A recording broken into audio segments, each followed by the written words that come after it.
కడప జిల్లా బి-కోడూరు మండలం సగిలేరు ప్రాజెక్టు దగ్గరున్న ఏపీఎస్డబ్ల్యూ రెసిడెన్షియల్ స్కూల్ను పూర్వపు విద్యార్థులు సుమారుగా 50 మంది సందర్శించడం జరిగింది. ఈ క్రమంలో 1992 సంవత్సరాల్లో స్కూల్ ఏ పరిస్థితిలో ఉందో ప్రస్తుతం కూడా అదే స్థితిలో ఉండటాన్ని చూసి చాలా బాధపడటం జరిగింది. పూర్వపు విద్యార్థులు అందరూ కూడా తమ వంతు సహాయంగా స్కూల్ ఆవరణంలో ఉన్న కంప చెట్లు తీయించడం, అలాగే శిథిలావస్థలో ఉన్న రేకుల షెడ్లను మరమ్మతులు చేయించి వాడుకలోనికి తీసుకొని రావటం, పిల్లలకి త్రాగునీటి కోసం సంపును ఏర్పాటు చేయటం, వంటశాలను మరమ్మత్తు చేయడం వంటి పనులను తమ సొంత డబ్బులతో చేయిస్తామని స్కూల్ ప్రిన్సిపాల్ అయిన నిరంజన్ వరప్రసాద్ గారికి చెప్పడం జరిగింది.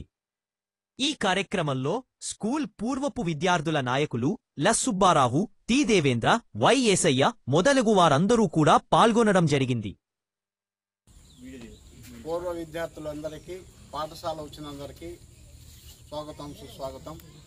చాలా హ్యాపీగా ఉంది. ఇంతటి వర్షం కాలంలో కూడా, వర్షం వస్తున్నా కూడా మీకు ఏదో మన పాఠశాలకు చేయాలా అనేటువంటి ఇంట్రెస్ట్తో ఇక్కడికి రావడం చాలా గర్వకారణంగా ఉంది. పాఠశాలకు అడుగు పెడతా ఉంటేనే ఒక వైబ్రేషన్ మొదలైంది మిత్రులందరికీ కూడా. ఇక్కడ ఉన్నటువంటి వసతులు చూస్తే చాలా బాధాకరంగా ఉంది. ఈ వసతులను మనకు చేతనైనంత వరకు పునరుద్ధరణ చేసేందుకు 1% మనం చేస్తే మిగిలిన 99% ప్రభుత్వం చేయించగలవనేటువంటి నమ్మకం మనకుంది. ఇక్కడికి వచ్చినటువంటి ప్రతి ఒక్క పూర్వ విద్యార్థికి ఒక జైలు ఉంది. ఖచ్చితంగా మన స్కూల్ని మనం ఇంప్రూవ్మెంట్ చేసుకోవాలా, దానికోసమై మనమంతా సహకరించాలనేటువంటి విషయం ఆసన్నమైంది. అందులో కొన్ని ముఖ్యమైన సమస్యలను గుర్తించినాం. మెయిన్గా విద్యార్థులు చదువుకునేందుకు, భోంచేసేందుకు, నిద్రపోయేందుకు కావలసినటువంటి మౌలిక వసతులను ఏర్పాటు చేసుకుంటూ అందరం కృషి అయి ఏకమై ఒకే తాటి మీదకి వచ్చి ఖచ్చితంగా దీన్ని సక్సెస్ చేస్తామని, మన వంతు సహకారం స్కూల్కి అందిస్తామని ప్రిన్సిపల్ గారికి మనం అందరి తరఫున హామీ ఇస్తున్నాం.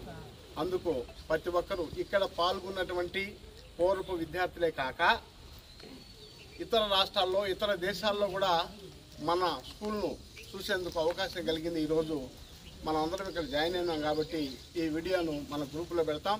గ్రూపులో దాదాపుగా 270 మంది ఇప్పటికి హాజరైనారు. ఈ రిమైనింగ్ మెంబర్స్ కూడా హాజరవుతారు.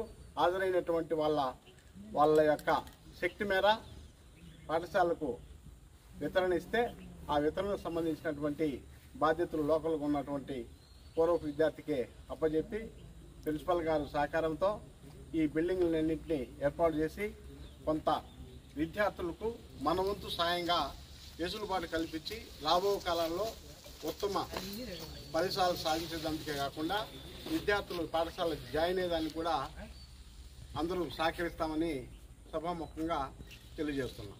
Thank you.